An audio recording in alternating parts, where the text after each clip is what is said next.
নমস্কার বন্ধুরা, তুলির হেসেলে আরও একটি নতুন পর্বে সবাইকে স্বাগত। আজকে বানাচ্ছি অত্যন্ত সুস্বাদু বহু প্রচলিত ধোকার ডালনা। চলুন আমি কিভাবে ধোকার ডালনা বানাই সেই রেসিপিটি আপনাদের সাথে শেয়ার করে ফেলি। 300 গ্রাম পরিমাণ ছোলার ডাল ওভারনাইট ভিজিয়ে রেখেছিলাম। এক্সট্রা জলটা বাদ দিয়ে ছোলার ডালটা মিক্সির জারের মধ্যে নিয়ে পেস্ট করে নেব।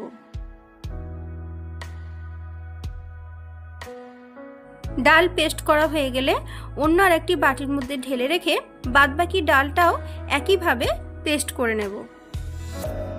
সমস্ত ডালটা আমার পেস্ট করা হয়ে গেছে, কিন্তু ডালটা আমি একেবারে মিহি পেস্ট বানাইনি। ডালটা হালকা দানা দানা মতো ভাব আছে। এবার এর জন্য একটা মশলা তৈরি করে নেব। তার জন্য একটা মিক্সির জারের মধ্যে 2 টেবিল চামচ পোস্ত আর বড় চামচের হাফ চামচ পরিমাণ সাদা তিল দিয়ে একটু শুকনো ঘুরিয়ে নিয়েছিলাম। এরপর বেশ কিছুটা ফ্রেশ নারকেলের টুকরো আর অল্প জল দিয়ে একটা মিহি পেস্ট বানিয়ে নিলাম। এবার কড়াইতে 3 টেবিল চামচ পরিমাণ সর্ষের তেল গরম করে তার মধ্যে ফোড়নে দিলাম হাফ চা চামচ পরিমাণ কালো জিরে আর হাফ চামচের একটু কম পরিমাণ হিং। ফোড়ন থেকে সুন্দর গন্ধ বেরিয়ে এলে 1 চামচ আদা কাঁচা লঙ্কার পেস্ট দিয়ে খুব ভালো করে একবার নাড়িয়ে চাড়িয়ে নিয়ে দিয়ে দিচ্ছি 1 চা চামচ পরিমাণ হলুদ গুঁড়ো, 1 চা চামচ পরিমাণ কাশ্মীর লঙ্কার গুঁড়ো, 1 চা চামচ পরিমাণ দিলাম জিরের গুঁড়ো, 2 টেবিল চামচ পরিমাণ দিচ্ছি চিনি, স্বাদ মতো লবণ। খুব ভালো করে সমস্ত গুঁড়ো মশলাগুলো 1 মিনিট একটু কষিয়ে নিয়ে আগের থেকে বেটে রাখা সমস্ত ছোলার ডালটা এর মধ্যে মিশিয়ে দেব। এবার সমস্ত কিছু খুব ভালো করে বেশ কিছুক্ষণ সময় ধরে মিশিয়ে নিতে হবে। 3-4 মিনিট একইভাবে মেশাতে মেশাতে যখন কড়াই থেকে সমস্ত মিশ্রণটা ছেড়ে আসবে তখনই কিন্তু বুঝতে হবে যে আমাদের ধোকার মিশ্রণ একদম তৈরি হয়ে গেছে।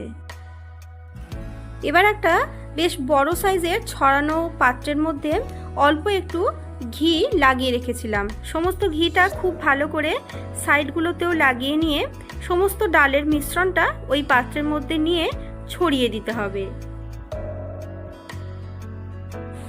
এইভাবে ওপর থেকে স্প্যাটুলা দিয়ে একটু চেপে চেপে সমান করে দিয়ে 5 মিনিটের জন্য সমস্ত মিশ্রণটা সেট হতে দেবো।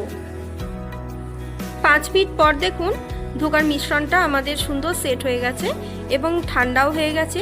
এবার একটা পাতলা ছুরি দিয়ে ধোকার শেপে কেটে নেব। আপনারা আপনাদের পছন্দ মতো ধোকার শেপ দিয়ে সমস্ত ধোকাগুলোকে কেটে নিতে পারেন।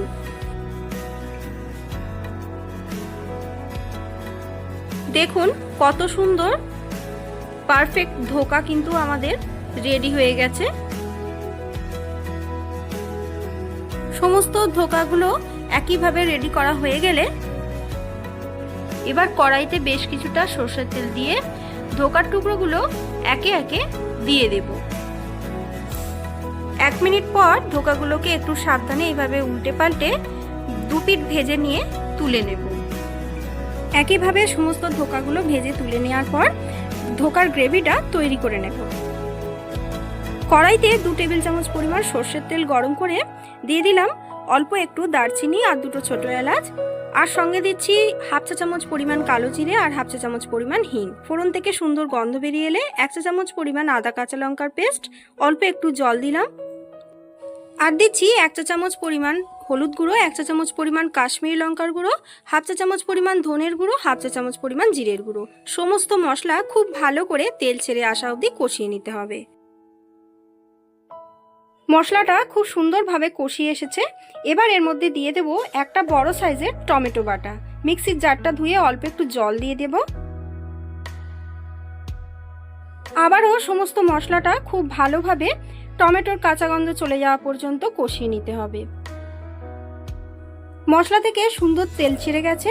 এবার এর মধ্যে দিয়ে দেব পোস্ত, তিল এবং নারকেলের পেস্টটা। অল্প একটু মিক্সি ধোয়া জল দিয়ে দিলাম। একবার মশলাটা মিশিয়ে নিয়ে এর মধ্যে দিয়ে দেব 1 চামচ পরিমাণ কাসুরি মেথি, স্বাদ মতো লবণ। আবারও খুব ভালো করে মশলাটাকে কষিয়ে নিতে হবে। ঠিক এরকম তেল ছেড়ে এলে এর মধ্যে দিয়ে দেব 1.5 কাপ পরিমাণ হালকা উষ্ণ কুসুম গরম জল। গ্রেভি ভালো মতো ফুটে গেলে ধোকাগুলো একে একে দিয়ে 1 মিনিট ভালো মতো একটু ফুটিয়ে নিয়ে তুলে একটা আলাদা পাত্রে রেখে দিতে হবে।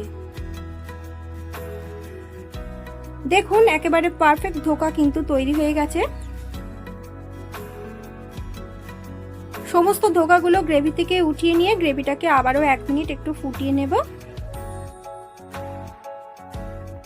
এবার গ্রেভির মধ্যে দিয়ে দেব হাফ চা চামচ পরিমাণ শাহি গরম মশলার গুঁড়ো আর 1 চা চামচ পরিমাণ ঘি। ভালো করে গ্রেভিটাকে মিশিয়ে নিয়ে গরম গরম গ্রেভি দিয়ে দুর্দান্ত স্বাদের এই ধোকার ডালনা যে কোনো নিরামিষ দিনে বানিয়ে পরিবেশন করুন। আমার আজকের ভিডিওটি যদি আপনাদের ভালো লেগে থাকে অবশ্যই ভিডিওটিতে একটি লাইক, কমেন্ট, শেয়ার করে পাশে থাকবেন। আমার চ্যানেলে নতুন বন্ধু হলে চ্যানেলটি সাবস্ক্রাইব করে নেওয়ার অনুরোধ রইল। পাশে থাকা বেল আইকনটি অবশ্যই প্রেস করে দেবেন যাতে আমার চ্যানেলে নতুন কোনো ভিডিও আপলোড করলে তার নোটিফিকেশন সরাসরি আপনার কাছে পৌঁছে যায়।